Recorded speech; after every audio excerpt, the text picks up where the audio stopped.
The government's been shut down for 12 days. Troops might miss paychecks. Now Trump says he found a workaround. But can a president actually do that? And why does this keep happening under his watch?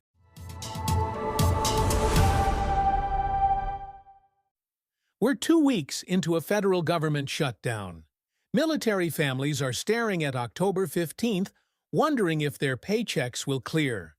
And then, on October 12th, Donald Trump posts on Truth Social that he's using his authority as Commander-in-Chief to direct the Secretary of Defense, Pete Hegseth, to pay the troops anyway.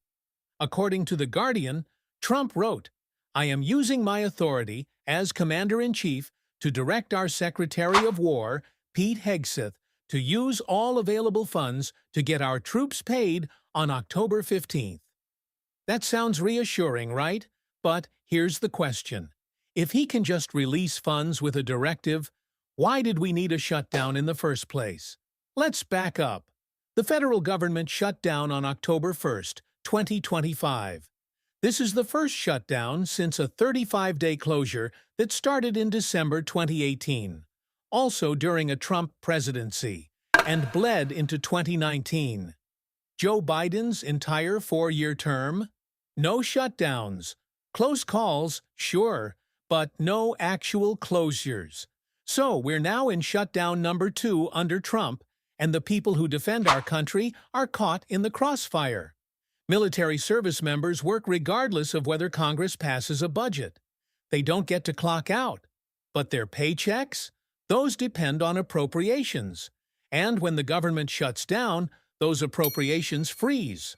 So Trump's claim that he can simply direct Hegseth to use all available funds raises a constitutional eyebrow. The power of the purse belongs to Congress, not the president. Article 1, Section 9 of the Constitution says no money shall be drawn from the Treasury except by appropriations made by law. Trump can't just move money around because he feels like it. Unless there's a specific statutory authority or a pot of money already appropriated for this exact purpose, his post might be more theater than solution.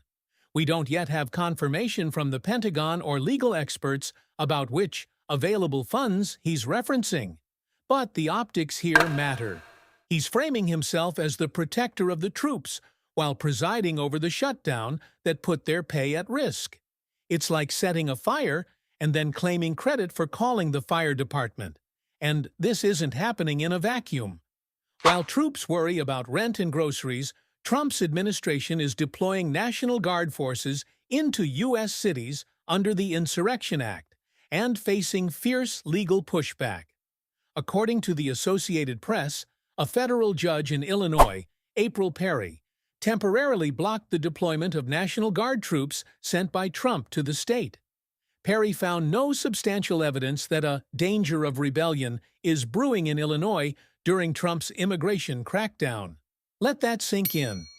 The administration invoked the Insurrection Act, a law designed for actual uprisings, to send 500 Guard members from Texas and Illinois to the Chicago area. They were stationed at an Army Reserve Center in Elwood and at an ICE building in Broadview. Their stated mission? Protect federal property and patrol during immigration enforcement. But Judge Perry said the civil power hasn't failed. She pointed out that agitators who attacked federal authorities have been arrested. The courts are open. Marshals are ready to enforce sentences. And federal agents are already making huge increases in arrests and deportations without military backup. Perry cited the Federalist Papers, written in 1787 and 1788, to support the Constitution's ratification. She concluded, resort to the military to execute the laws is not called for. An appeals court stepped in on Saturday, October 11th, and granted a temporary pause. The Guard can stay in Illinois under federal control, but they can't be deployed to protect property or go on patrol, for now. So here's where we are. Trump invokes emergency powers to send troops into American cities based on claims of rampant crime. Claims that statistics don't always support, according to the AP. A federal judge says there's no insurrection. The courts block the deployment. And meanwhile, the troops he's moving around might not get paid because of a shutdown he's overseeing. Let's talk about what this means for you. First, shutdowns hurt real people. Military families live paycheck to paycheck. Federal workers get furloughed or work without pay. Contractors lose income they'll never recover. National parks close. Regulatory agencies slow down. When government stops functioning, it's not some abstract inconvenience. It's your neighbor wondering how to buy diapers. Second, the Insurrection Act isn't a toy. It was used during the Civil War, during Reconstruction, and during the Civil Rights Movement when governors defied desegregation orders. It's meant for genuine emergencies where local authorities can't or won't uphold federal law. Using it to juice immigration enforcement numbers, when arrests are already surging according to the judge, sets a dangerous precedent. What stops the next president from declaring an insurrection every time they want to deploy troops domestically? Third, this reflects a broader pattern. Under Trump's first term, we saw the longest shutdown in American history.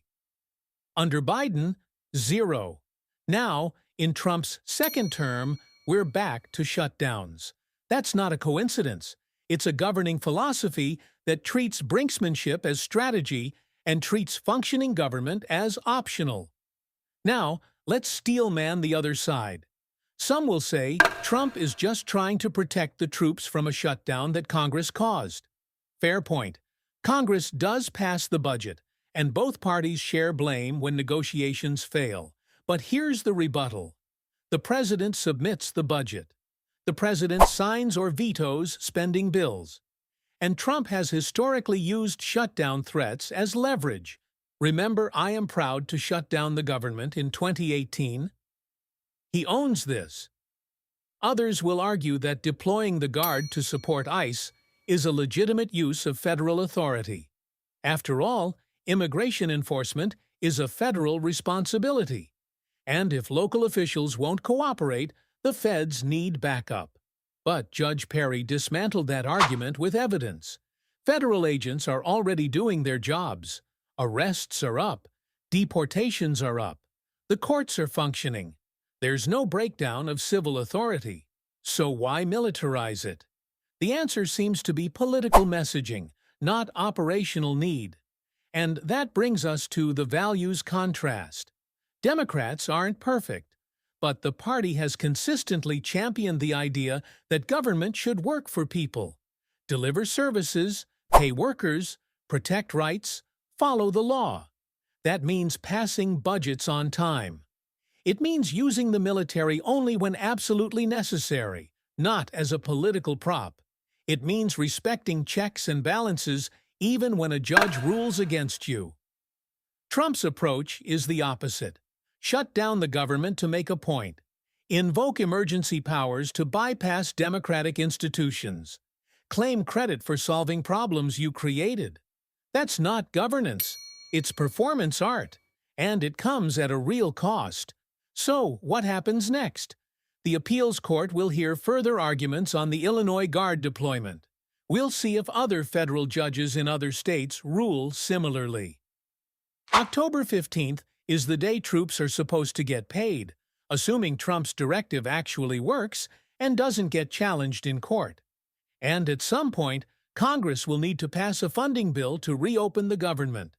The question is, how long it takes and how much damage is done in the meantime. What can you do?